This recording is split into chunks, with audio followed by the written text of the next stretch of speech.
Hello everyone, welcome to my channel Pinky's cooking style. ক্রিসমাসের সময় আমরা এরকম ধরনের কেক প্রায় আমরা কিনে থাকি, কিন্তু তার থেকেও কম দামে আমি বাড়িতে তৈরি করে দেখাবো কি সুন্দর সফট এবং স্পঞ্জি প্লাম কেক তৈরি করে যাই। তো সেটাই আপনাদের সাথে আজকে শেয়ার করব। এটা আমরা ক্রিসমাসের দিনই বানিয়েছিলাম, খেতে দুর্দান্ত হয়েছিল। তাহলে চলুন রেসিপিটি দেখে নিই। প্রথমে আমি একটা বাটি নিয়ে নিয়েছি, তার মধ্যে নিয়ে নিয়েছি 2টো কমলা লেবুর রস, আর তার সঙ্গে দিয়ে দেবো কিশমিশ। এই কিশমিশটা আমরা যে রেগুলার খাই সেই কিশমিশটাই, আপনারা চাইলে এখানে কালো কিশমিশটাও দিতে পারেন। আর দিব এখানে কিছু টুটি ফ্রুটি। আমি এখানে এরকম একটা বয়াম কিনেছিলাম টুটি ফ্রুটির, তো আমি এখানে প্রায় পুরোটাই দিয়ে দিব, সামান্য কিছুটা রেখে। এখানে 3 কালারের টুটি ফ্রুটি আছে, রেড, গ্রিন এবং অরেঞ্জ।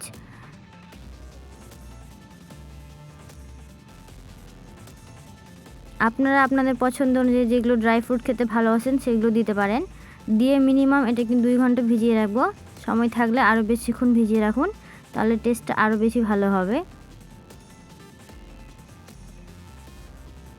টুটি ফ্রুটিগুলো দিয়ে দেওয়া হয়ে গেলে সামান্য একটু নাড়িয়ে চাড়িয়ে এটাকে আমি রেখে দেবো 2 ঘন্টার জন্য।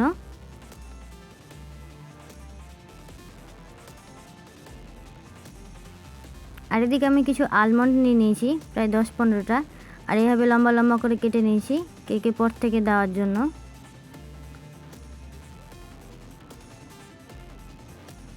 তার আগে চলুন আমরা ক্যারামেলটা বানিয়ে নিই। আমি এখানে কড়াইটা আগে থেকে গরম করে নিয়েছি। গরমটা হয়ে গেলে আমি এখানে 1.5 চামচ দিয়ে দিলাম চিনি। আপনারা ছোটো চামচের চিনি দিতে চাইলে 5 টেবিল চামচ দিবেন।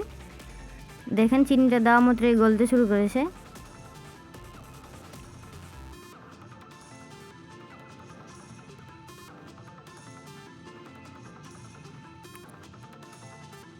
আমি প্রথমে হাই ফ্লেমে কড়াইটাকে গরম করে চিনিগুলো দিয়েছিলাম, কিন্তু চিনিটা দেওয়ার পর আমি ফ্লেমটা লো করে দিয়েছি, যেন আমাদের চিনিটা পুড়ে না যায়, ক্যারামেলটার টেস্ট খারাপ না হয়। পুড়ে গেলে খুব একটা খারাপ টেস্ট হবে। এই যে দেখুন আস্তে আস্তে আমাদের ক্যারামেলটা তৈরি হতে লেগেছে।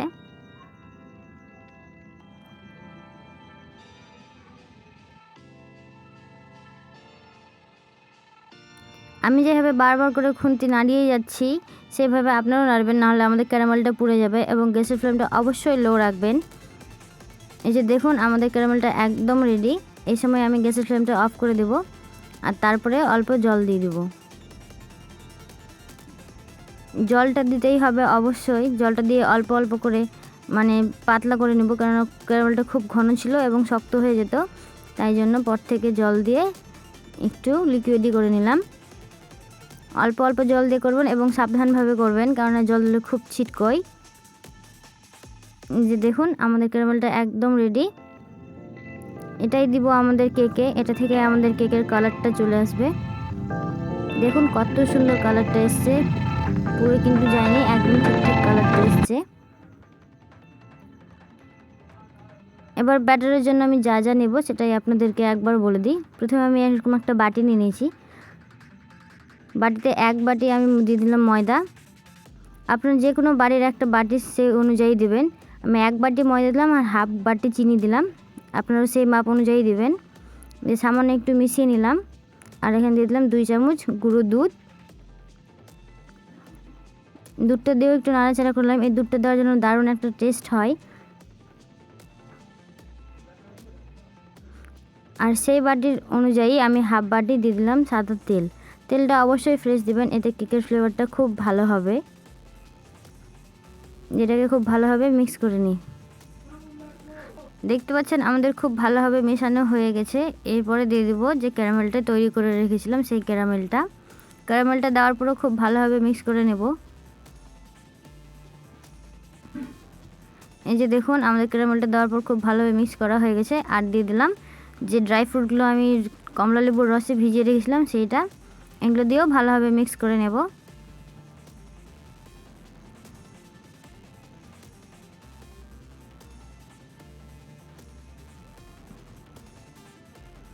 খুব ভালোভাবে মিক্স করতে হবে, যেহেতু আমরা চিনিটা গোটা দিয়েছিলাম তাই জন্য মিক্স করতে একটু সময় লাগলেও এগুলো ভালোভাবে মিক্স হবে। এবং দেখবেন যেন কোনো দানা দানা না থেকে যায় ময়দার। আপনারা এখানে চাইলে গুঁড়ো চিনিও দিতে পারেন। আর দিয়ে দিলাম যে আমি আলমন্ডগুলো কুচি করে কেটে রেখেছিলাম সেইগুলো, এগুলো দিয়েও খুব ভালোভাবে একটু নাড়াচাড়া করে নেব। আর দিয়ে দেবো 1 চামচ ভ্যানিলা এসেন্স। ভ্যানিলা এসেন্সটা দেওয়ার পর 1 মিনিট আমি ভালোভাবে মিক্স করে নেব। তারপরে দিয়ে দেবো এখানে বেকিং সোডা 1 চামচ, আর দিয়ে দিচ্ছি 1 চামচ বেকিং পাউডার, আর দিয়ে দেবো 1 চামচ ভিনিগার। সমস্ত উপকরণ দিয়ে দেওয়া হয়ে গেলে এগুলোকে ভালোভাবে মিক্স করে আমি তাড়াতাড়ি এটাকে বেক করার জন্য দিয়ে দিব। না হলে বেকিং সোডার যে কাজটা হয় কেকটা স্পঞ্জি বানানোর, সেটা আর হবে না। তাই জন্য ভালোভাবে মিক্স করে নিয়ে ওই 1 মিনিটের মতোই মিক্স করলেই হবে।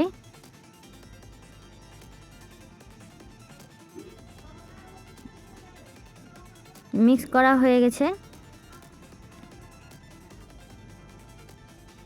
আর এদিকে দেখুন আমি এখানে বাটিতে পেপার লাগিয়ে রেখেছিলাম আগে থেকে, আর পর থেকে দিয়ে দিলাম এইটা।